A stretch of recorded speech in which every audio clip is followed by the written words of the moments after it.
Good morning, and welcome to the CyBUr Smart Morning News Update. With the always evolving world of cyber threats and defense, you need a source you can trust.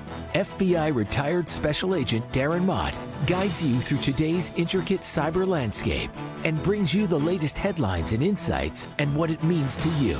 Let's dive into today's cyber news. Good morning, friends. It is Thursday, September 14th, 2023.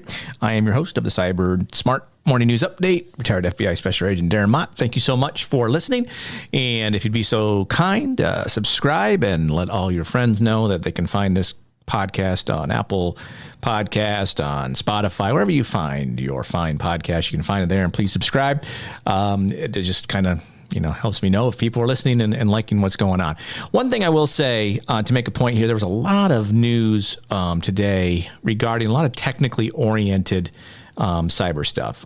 Specifically, there was a Kubernetes cluster compromise or not vulnerability that impacts a couple cloud providers. I'm not really talking about that in this particular podcast. The highly technical cybersecurity news I tend to avoid because it's hard to condense those down into something meaningful in a couple minutes. And again, I'm trying to keep this to 10 minutes or so. I've kind of gone over most times, so I'm trying to kind of reduce that time. So I'm focusing primarily on those news items that would impact the most number of people, be it businesses, individuals, so that they can take steps to mitigate what these particular threats are, or at least understand them and think about how they could impact their lives. So that's kind of the focus of how I pick my news stories. I'm certainly open to comments and suggestions on how maybe to do that better, so feel free to do that. Darren at thecyberguy.com. All right, so let's get into it. I only have 4 stories, and then I have a kind of a personal thing I want to talk about just from a awareness standpoint. This first one is from the Register. This is Jessica Lyons Hardcastle reporting. Grab those updates. Microsoft flings out fixes for already exploited bugs.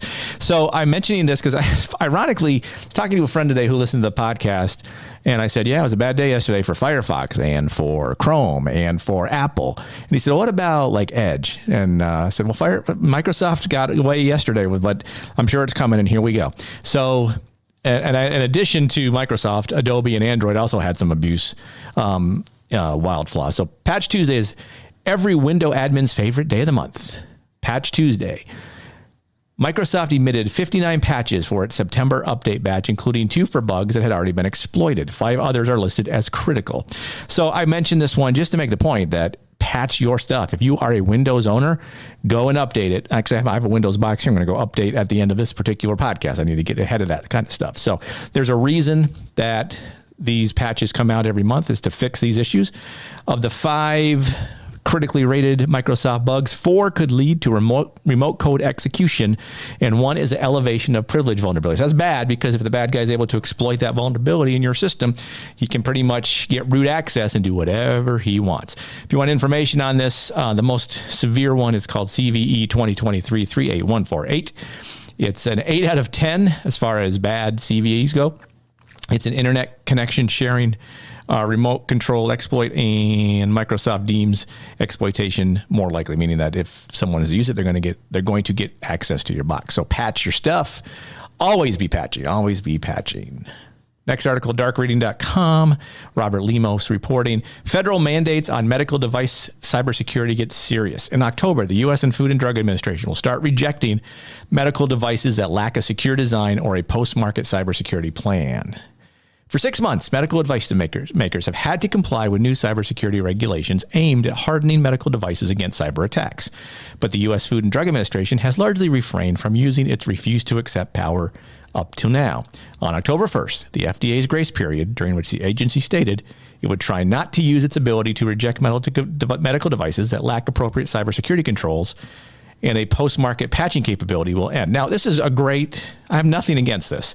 It's probably the way to go, quite honestly, because if there's one thing you don't want vulnerable to a cyber attack, it's a medical device. If you've got a pacemaker that has some kind of wireless connection that allows your doctor to monitor you remotely, you don't want that thing compromised. So this is a great idea, I think. Now, do I generally favor government regulation into things? Not necessarily, but I understand it in this particular point, simply because if there's one thing that needs to have protection, or at least be able to have a strategy to deal with cybersecurity vulnerabilities, it's certainly medical devices. And maybe this approach can be used in other areas for the sole purpose of saying, hey, you don't have a strategy to secure your device, so we're just not going to approve it.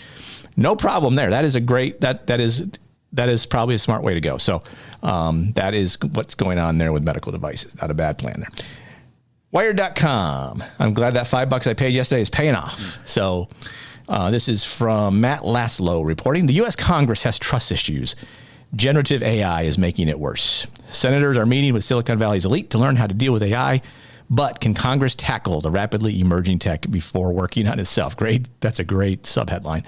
So a little bit of this. And I actually was interviewed on Newsmax today during the 12 o'clock show, News Live, about these guys meeting.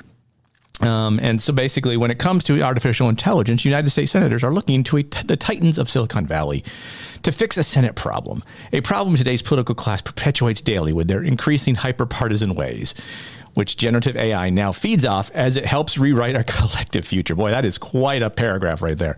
Today, the Senate is hosting, this was September 13th, a first-of-its-kind closed-door AI forum led by the likes of Elon Musk, Mark Zuckerberg, Bill Gates, and more than 17 others, including ethicists and academics. Even though they'll be senators' turf for roughly 6 hours, they'll get microphones while the nation's elected leaders get muzzled. This was a closed-door session, so we didn't really see any of it. Yeah, I saw Elon Musk talk about it a little bit. He made some good points that this was more of an informational meeting so that the senators can understand what AI is, because chances are, I guarantee you, none of them understand it. I think they watch Terminator 2 and think bad things can happen. And I guess Elon Musk must have watched Terminator 2 last night, because one of the things he said is there's a small percentage that the machines could get smart and kill us all. Okay, Elon. But anyway, so do I favor politicians getting in the way of technology? I do not. And especially these CEOs from Silicon Valley who obviously, many of them see AI as a potential threat to their monopolies, so they of course want the senators to regulate it, if it benefits them. So there's two bad groups of people here talking about something that has a lot of value. Sure, there's issues with it.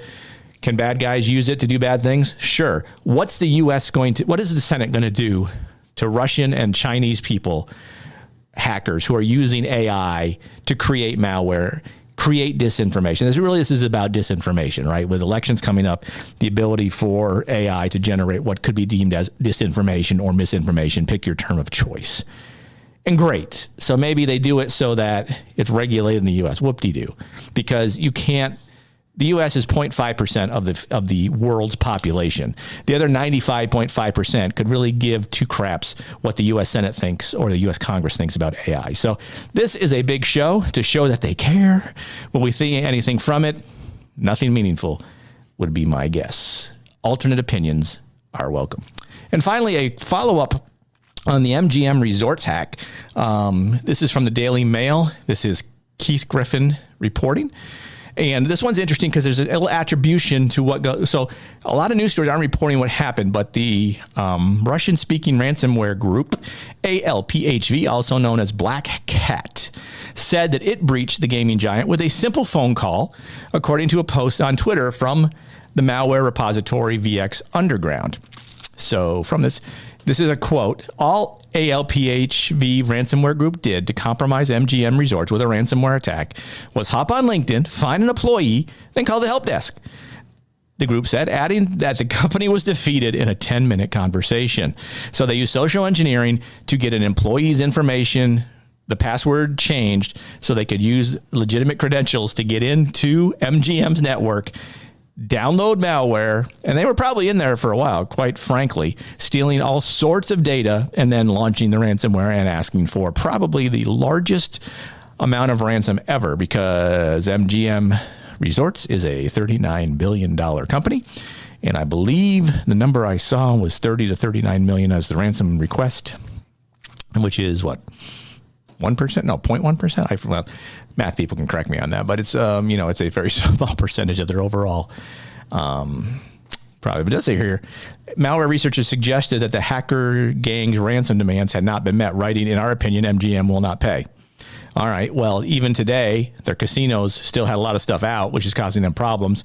What's going to come out is data was stolen, and they're going to have all big data breach issue on the way. Mark my words on that one. So This is not a surprise. I actually was on Fox 5 DC yesterday.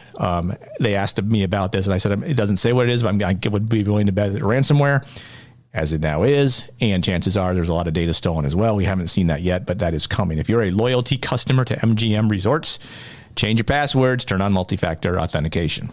All right, I was going to say something about all of these spam calls I'm getting.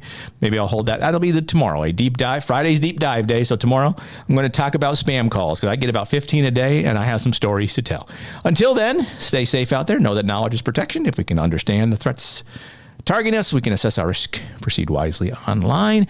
Again, thank you for listening. Please subscribe where you can and email me or follow me on any of my social media accounts at LinkedIn, Cyber Guy at Facebook, or at Instagram. Instagram sucks. And you can find me at Substack as well. Have a great rest of your day. CyBUr Smart Morning News is written and produced by Cyber Guy Productions. Feel free to email thoughts, comments, or suggestions to Darren at thecyberguy.com or follow Darren on LinkedIn at linkedin.com/in/DarrenMott. Thanks for listening.